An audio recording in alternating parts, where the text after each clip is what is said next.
Hello बच्चों, मैं हूं कार्तिक गुप्ता और हम पढ़ने वाले हैं ट्रिग्नोमेट्री। ट्रिग्नोमेट्री में लास्ट क्लास के अंदर हमने कुछ बेसिक रेशियोज को कवर किया था कि अलग अलग साइन, कॉस, टेन, कॉट, सेक, कोसेक, ये जो ट्रिग्नोमेट्रिक रेशियोज होते हैं, इनके रेशियोज का जो साइड्स के जो रेशियोज है उनसे क्या रिलेशनशिप है। आज हम इसी कॉन्सेप्ट को एक राइट ट्राइंगल को रेफरेंस लेते हुए उस रेफरेंस के रेस्पेक्ट में समझेंगे कि एक्चुअली में साइन को परपेंडिकुलर अपॉन हाइपोटेनस कहने का मतलब क्या हुआ। सो अज्यूम करिए हमारे पास में एक राइट ट्राइंगल है। Let's say this triangle is A B C, angle B is 90 degree और ये सी जो एंगल है ये है हमारा एंगल थीटा। मैं आपको वापस रिमाइंड करा रहा हूं कि किसी भी ट्राइंगल के अंदर थीटा अगर नहीं है तब तक आपके लिए यह पता लगाना कि उस ट्राइंगल का कौन सी साइड को आप परपेंडिकुलर कहोगे, कौन सी साइड को बेस कहोगे, वो इम्पॉसिबल है। बिना थीटा असाइन किए किसी भी ट्राइंगल में परपेंडिकुलर और बेस यूनिकली एग्जिस्ट कर ही नहीं सकते। फिर जो आपकी जो दो साइड्स बनेंगी हाइपोटेनस के अलावा, उनमें से कोई भी बेस हो सकता है और कोई भी परपेंडिकुलर हो सकता है। So make sure every right triangle you make, you allow it a theta in it. So अगर हम लास्ट क्लास को याद करें तो लास्ट क्लास के अंदर हमने देखा था कि साइन थीटा जो हमारा सबसे पहला रेशो होता है, साइन के आगे थीटा लगाना जरूरी है क्योंकि थीटा हमें ये बताता है कि साइन ऑफ थीटा, यानी साइन को आप एक तरीके से कोई मैथमेटिकल ऑपरेशन कंसीडर कर लो ऑफ थीटा। जैसे आप बोलते हो रूट ऑफ 2, राइट? तो रूट क्या है? एक ऑपरेशन है। सिमिलरली साइन भी एक ऑपरेशन है। साइन ऑफ थीटा, इसकी जो वैल्यू होती है हमने लास्ट क्लास में देखा था, it is equal to perpendicular upon hypotenuse. इसका क्या मतलब हुआ? इसका मतलब ये हुआ कि साइन थीटा जो होगा वो इक्वल हो गया परपेंडिकुलर। अभी अगर हम हमारे राइट ट्राइंगल की बात करें, इसमें हमारा जो परपेंडिकुलर है वो है साइड ए बी, जो बेस है वो है side B C. Perpendicular A B और बेस बी सी क्यों हुआ? क्योंकि बेस वो साइड को हम कहते हैं जो कि थीटा के साथ अटैच्ड है और वो साइड बी सी है। और अगर बी सी बेस हुआ तो ऑटोमेटिकली ए बी जो है वो परपेंडिकुलर हो गया, क्योंकि हाइपोटेनस तो हमारा फिक्स है, that will be equal to A C. क्योंकि जो हाइपोटेनस है वो हमेशा वो साइड होगी जो कि एंगल बी के जस्ट ऑपोजिट है, यानी 90 डिग्री के एंगल के जस्ट ऑपोजिट है, और वो है side AC। So coming back to sine theta जो कि परपेंडिकुलर अपॉन हाइपोटेनस के इक्वल है। Now perpendicular is what? AB upon hypotenuse is what? It is AC।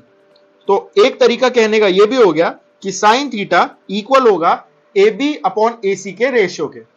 So assume करो अगर AB है आपका 4 और BC है आपका 3 और AC है आपका 5, तो साइन थीटा की जो वैल्यू होगी that will be equal to AB which is 4 upon AC which is 5। ये एक 4/5 जो है, ये 4/5 is actually nothing but a trigonometric ratio sine theta. Sine theta की वैल्यू है। सिमिलरली अगर हम कॉस थीटा की बात करें, cos theta is equal to base upon hypotenuse. Base is what? BC upon hypotenuse is AC. So this can be अगर हम यही 3, 4, 5 वैल्यू कंसिडर करके चले तो BC is what? It is 3, AC is 5. So your cos theta will be equal to 3/5. Similarly tan की बात करते हैं, so tan theta या tangent जिसको हम कहते हैं, so tan of theta will be equal to perpendicular upon base.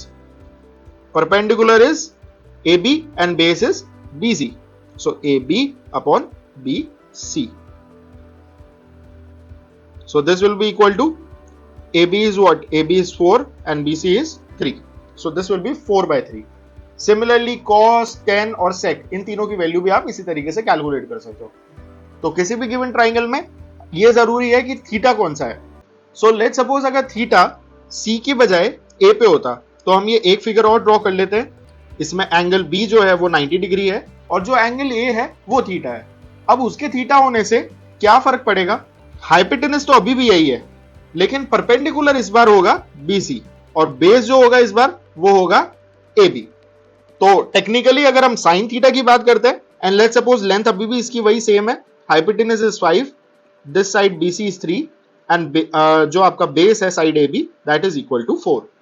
अब इस केस में साइन थीटा जो होगा उसकी वैल्यू परपेंडिकुलर अपॉन हाइपोटेनस तो रहेगी, क्योंकि साइन थीटा का फॉर्मूला हमेशा यही होगा कि वो हमेशा परपेंडिकुलर से हाइपोटेनस के रेशियो के इक्वल होगा। लेकिन इस पर्टिकुलर केस में आपका परपेंडिकुलर बदल गया, यानी कि इस बार this will not be equal to AB upon AC, it will rather be perpendicular जो कि इस बार है BC अपॉन हाइपोटेनस, वो सेम वही AC है। यानी कि BC बाय AC के रेशियो के इक्वल होगा साइन थीटा, और BC कितना है, BC is 3, AC is 5, so this time the ratio will be 3/5। तो देखा आपने, थीटा को अगर मैं एक साइड की बजाय दूसरी साइड से असाइन कर दूं तो उससे इन रेशियोज की वैल्यू ही चेंज हो जाती है, क्योंकि ऐसा करने से जो हमारा ट्राइंगल है उस ट्राइंगल के अंदर परपेंडिकुलर और बेस ये दोनों एक दूसरे से इंटरचेंज हो जाते हैं। सिमिलरली अगर हम cos थीटा के लिए देखें, cos थीटा वाज, अभी भी फॉर्मूला बेस अपॉन हाइपोटेन्यूज ही रहेगा, लेकिन बेस बदल गया है, base is AB, so this will be AB by AC। पहले ये BC बाय AC था, अब ये AB बाय AC हो जाएगा। हाइपोटेन्यूज सेम रहा, केवल बेस और परपेंडिकुलर इंटरचेंज हो गए। So this will be come out to be equal to, AB की वैल्यू है 4/5, तो cos थीटा का रेशियो इस बार 4/5 आएगा। इस तरीके से सारे रेशियोज की जो वैल्यू है वो कुछ हद तक बदल जाएगी if you change the theta angle का असाइनमेंट, वो एक तरफ है या दूसरी तरफ, उस पर बहुत चीजें डिपेंड करेगी। सो मेक श्योर कि आप थीटा को ध्यान में रखते हुए ये डिसाइड करो कौन सा रेशियो कौन सा है, अदरवाइज एग्जाम वाला अगर मार्क्स काट ले तो फिर मत बोलना कि मैंने बताया नहीं था। So this is it, I guess आपको ये कॉन्सेप्ट समझ में आया होगा और इस कॉन्सेप्ट में आपको कोई डाउट नहीं होगा। ये वो बेसिक थ्योरी या बेसिक एबीसीडी थी जो कि ट्रिग्नोमेट्री की हमें सीखनी थी, और हम इस सारी इंफॉर्मेशन के हेल्प से स्टार्ट कर सकते हैं ट्रिग्नोमेट्री की पहली एक्सरसाइज को सॉल्व करना। जैसे जैसे हम पहली एक्सरसाइज को सॉल्व करेंगे आपको और कॉन्फिडेंस आएगा कि आपको ये जो बेसिक्स है ये बेसिक्स अच्छी तरीके से समझ में आ गई है। So stay tuned and don't forget to like and share our video and subscribe our channel. Thank you.